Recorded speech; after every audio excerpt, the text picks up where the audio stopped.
Martinez trying to hold on, but I don't think he can. Finally, there's daylight. And now Vingegaard has to bury himself.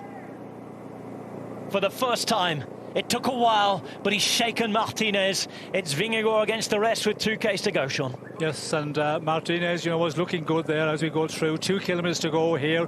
If Martinez was able to stay with Vingegaard, that would maybe calm things, because he would not ride with Martinez in his wheel. But now he's just out in front, and we can see UAE are securing the pace. Is that Almeida, and the group is just blowing apart here, and it is going to be an interesting one. Is there anybody back there with Jorgensen that can continue on setting a real strong pace and close down on Vingegaard? It doesn't look like it, but still 1.8 is a long ways to the finish here, as we can see.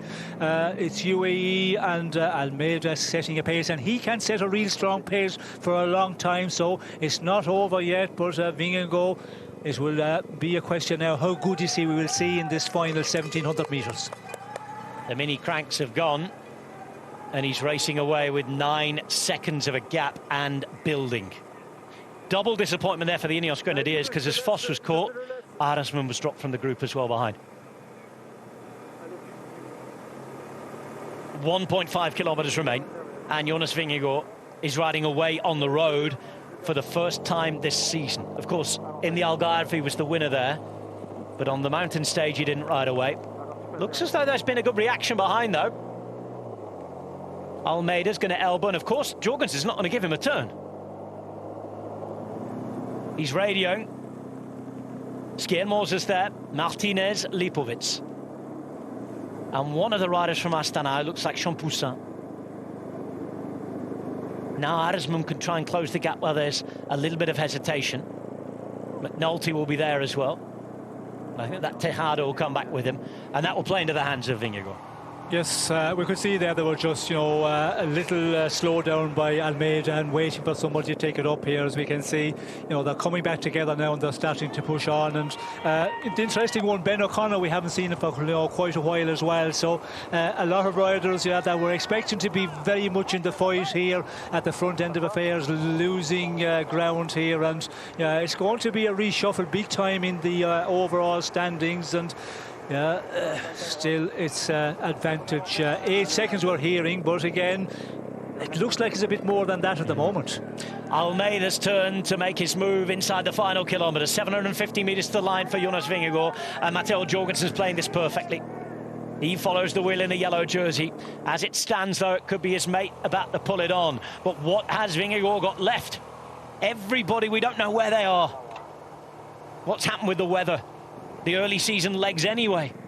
It's already unpredictable enough as Paris-Nice, but today we've seen big name riders just disappear as soon as the climb came after the cold. Lipovic has continued. His teammate Alex Vlasov is a case in point. Now Vingegaard's not riding away here like you might expect him.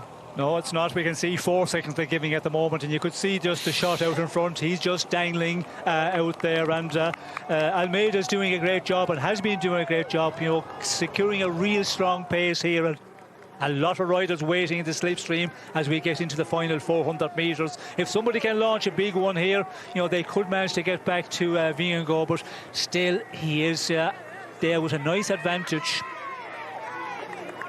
McNulty moving up.